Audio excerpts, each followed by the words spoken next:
I went to a silent retreat this summer with Sharon, who was asked to teach by Adyashanti. And one thing that I noticed, it's actually been quite a bit of time since I've been to a silent retreat because COVID really shut all of that down. I've done them online, but actually being there in person.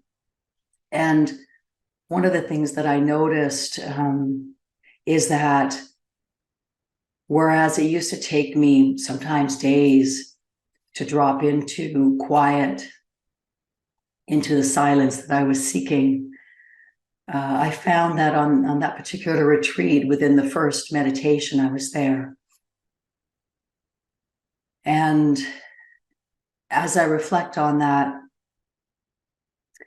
I think one of the reasons is that, to a great extent, that part of me that is seeking for anything different than is here right now is really very faded. And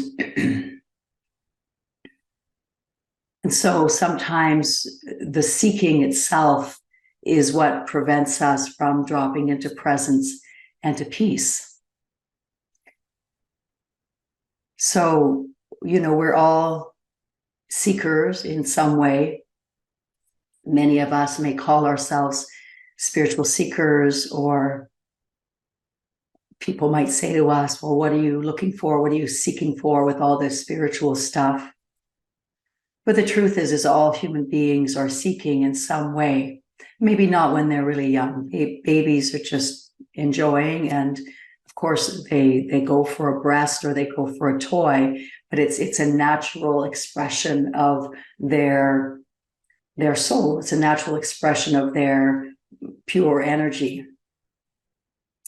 But in time, when the conditioned self begins to get laid down through the expectations of our culture, we begin to seek those things that we believe will help to satisfy the conditioned self, the one that needs to win, the one that needs to succeed, the one that needs to appear intelligent, all of those things that we attempt to be,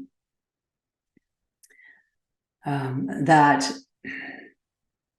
are often in contrast to who and what we actually really are. All of those things become something that we orient to, and they become our main focus. And even when we enter into the world of either self-improvement or even spirituality, there's still a seeking that goes on. So as adults, maybe all of us have gone from the place of seeking for the perfect partner, seeking for a home, seeking for education and a job and that status that it might give us, the opportunities that it might give us. So there's kind of a seeking orientation in all of us. And many of us find that we do it and something's missing. It's not all it's been cracked up to be. It's not all that's been promised us. And even if it is wonderful, we have a wonderful partner and a beautiful home and we love our work, there's still something missing. I think that's probably what has brought all of us here. And so we change the direction of that seeking to spirituality.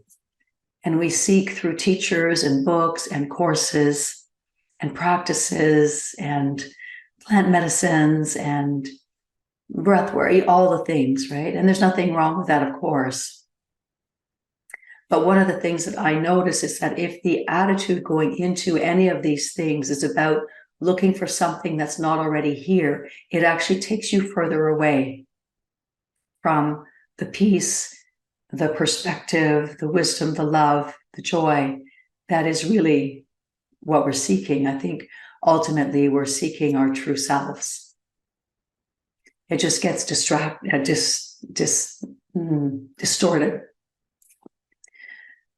because of the way that our minds have been conditioned to see things.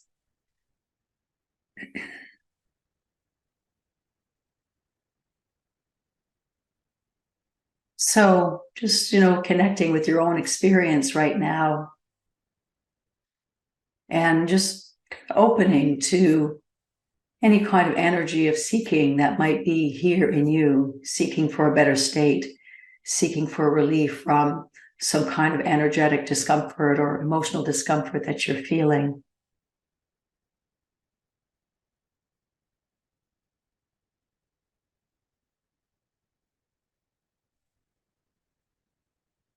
And just kind of noticing what that seeking energy feels like. It often feels just slightly ahead of yourself, kind of impatient, not really willing to settle, really quite intent on its own point of view and what it is that it wants and what it is that it believes that is going to give it.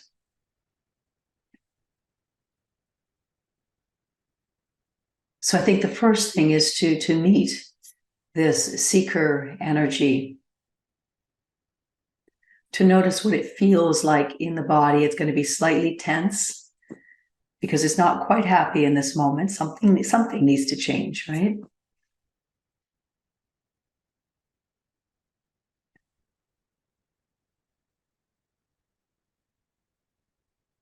And we can meet the seeker with utter compassion, knowing that it is simply responding to a program that pretty much all of us have bought into.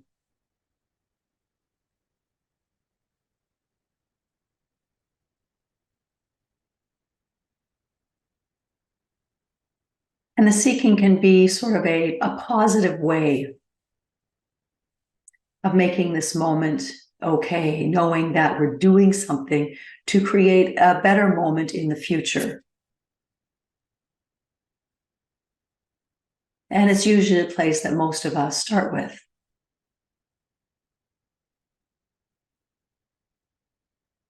But the whole concept of seeking and of looking for something in the future that's better than now really doesn't address where the dissatisfaction or the lack is coming from in the first place. We think that it's something that's lacking in our lives, a person, a quality that we haven't yet developed, a purpose that we haven't really quite found.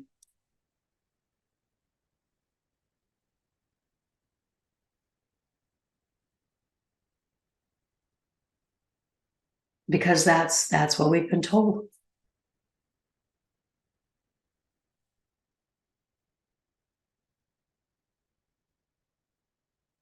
So we could ask ourselves the very simple question, is it true that what I'm seeking for isn't already here?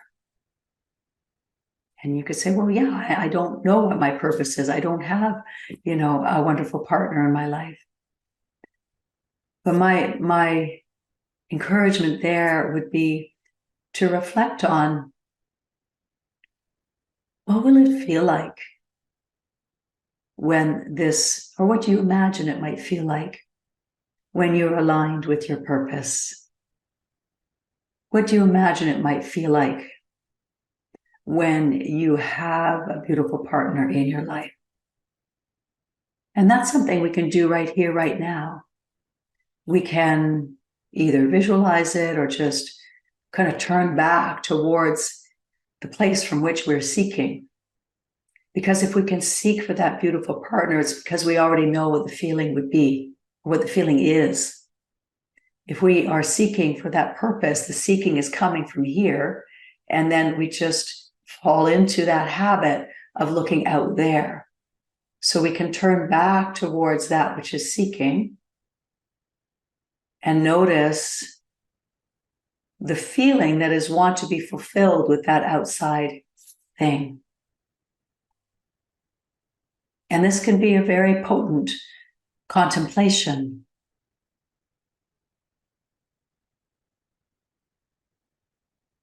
And it's available to us right now. It's actually, it might feel not as practical as doing something to find your purpose or to find a partner, but actually it's the most practical thing, because what you're doing is you are feeding the magnet of your soul, essentially, with your attention, because your soul will draw these things to you, but it needs to be nourished by your attention.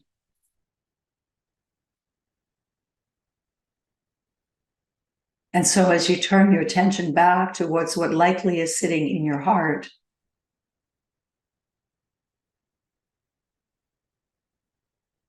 as Charles Eisenstein says, the most beautiful world that we know is possible, that lives here in our heart. The most beautiful world for us, but for all beings. It's a feeling in the heart. So we can turn our attention towards that, and through that, really allow ourselves to feel. And we might begin to experience for ourselves that the joy that we're wanting to get from that partner or that job or that home or that vacation is already here. Is already here.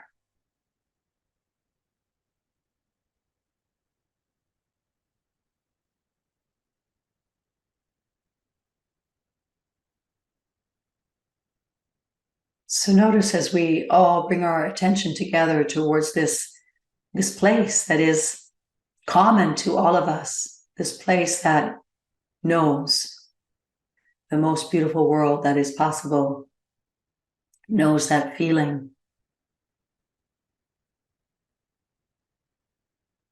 And now that we're in our hearts, we can kind of let the mind's ideas, its programmed ideas about how that's going to happen, we can just let that go for now and open to the much more interesting possibilities that exist from the viewpoint of the heart.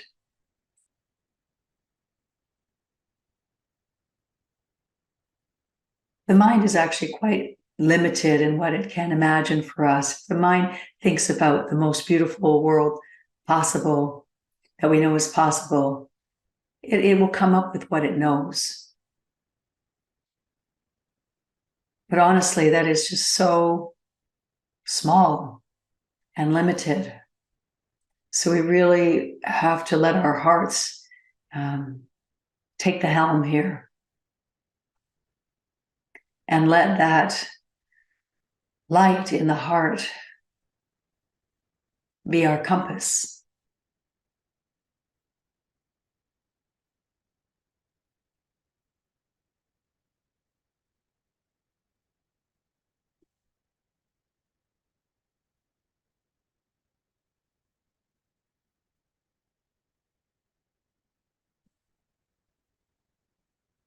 And here's the thing that happens with that practice, is that as we begin to spend more time in the territory of the heart, in the territory of what we know is possible for us, the layers and layers and layers and layers and layers of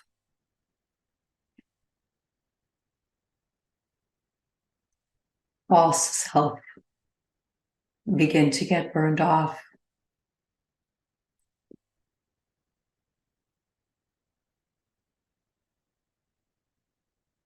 And so this is where it's important to really devote ourselves to this, because burning off of the layers, the revealing of the layers, as anger or sadness or guilt or jealousy or whatever, is not going to be comfortable, but they have to go. The only reason we're looking out there for anything, the only reason we're seeking, is because we are separated from all that we are, which is everything, right here, right now.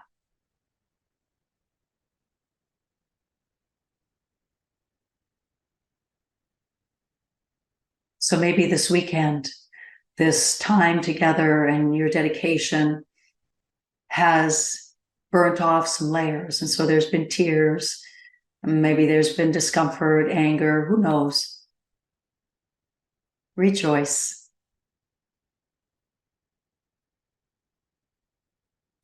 As long as you're attached to your comfort, really not much is going to change. And it's not that we look for suffering. I'm not saying that either. But sometimes the natural course of things is that these layers, and sometimes maybe all the time, that these layers will be revealed. Stay the course. Stay the course. Don't be fickle. Find whatever tools and use whatever tools you have to come back, to come back.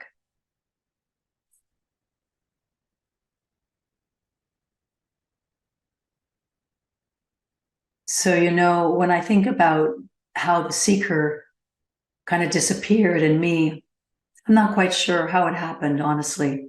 I couldn't tell you the steps to take. It's not like we can just kind of notice the seeker's agenda and then erase it. I mean, we can notice it and pay attention to it and notice the whole constellation of beliefs and feelings that come with that. And that may be a lifetime's work. But just seeing that you're seeking is not enough.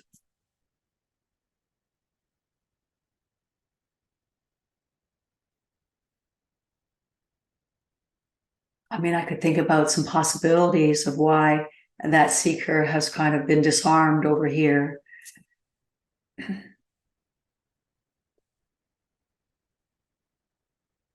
Part of it is really living the guidance here around meeting my life head on at all costs.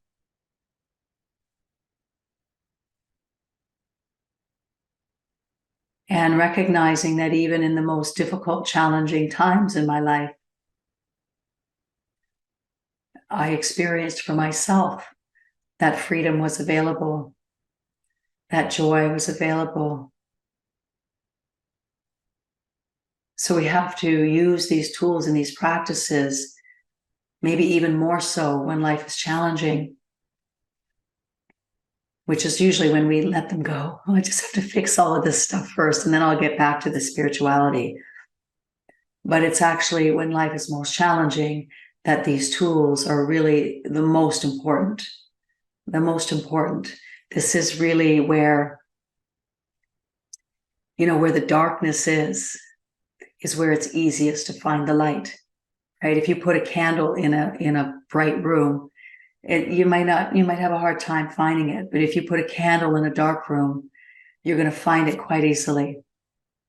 So it's in our darkest times that light is often most available, but that also we're often most reluctant to look because it entails needing to open to unintegrated energies that all of our being, our thoughts, our emotional body, our energy body, our nervous system is invested in avoiding. Not only our own beings, but the being of humanity. And so this is the work, is opening. Not assuming that you know that this that is visiting you right now isn't exactly an answer to your prayers. Isn't the layer that is wanting to be sloughed off in this moment. And that's the other thing I think that I have learned over the years of practicing this is that I've learned that life and what it brings to me is a better guide and waymaker. I don't know if that's a word, than anything I can possibly do here. That exactly what life is bringing me right now, and exactly the feelings that it is evoking here, are exactly the portal that I need to walk through right now. So when you realize that, what's the point of using your energy to seek for something? And I think that's probably a big reason why a lot of that has dropped away. Not to mention the fact that it's just far more comfortable to open and to feel and to be in intimacy with the 10,000 parts of our being.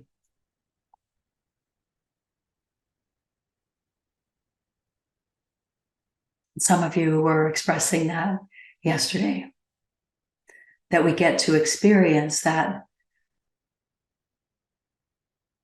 the light of our being is coexisting with all of the energies that our beings are integrating on our behalf, on behalf of our families, on behalf of humanity. You may not see that the work that you're doing right now, yes, it's going to create a greater sense of ease and harmony in your own life, but it's an incredible contribution to humanity. Because the energy soup that we are swimming in and the patterns that humanity has gotten itself into that are creating a tremendous amount of pain and suffering on our planet. The place that those get cleared is not from the mind, is not by forcing other people or other nations or destroying. It's the destruction, if you want to call it that, needs to happen at the level of the energy body. This is where it's most powerful. And the destruction is created by love, by the light of love which lives inside of our hearts. That's what burns off all of these layers. So we can have all kinds of ideas about how the world is going to get better and how our lives are going to get better and how your life is going to get better. But really what it comes down to is the reason we're in ideas is that there is a disconnect between our minds and our hearts.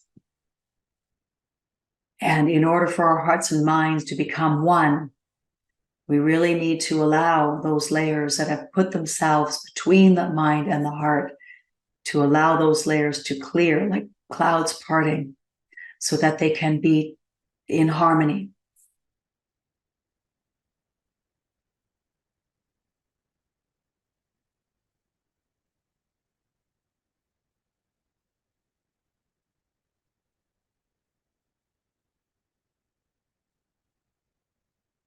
And so then there is no longer any seeking, and yet life continues to happen. You might think, well, that's not very fun if I'm not seeking, if I'm not striving for something. It actually is a lot of fun because everything is now a mystery. You just open to what life brings you, and you say yes or you say no. It's up to you.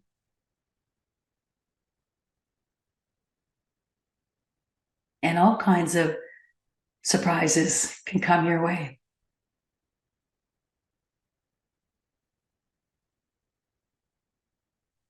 When all that seeking energy is liberated, it all gets fed back into your radiant being and the expression of that radiant being.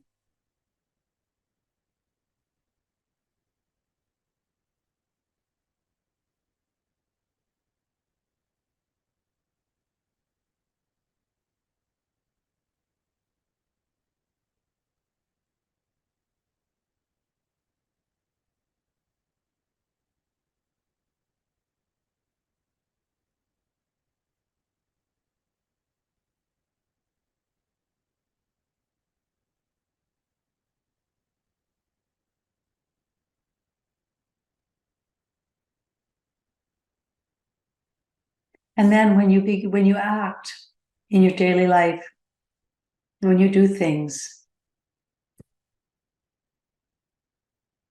It's not because of anything. It's just what is naturally flowing through.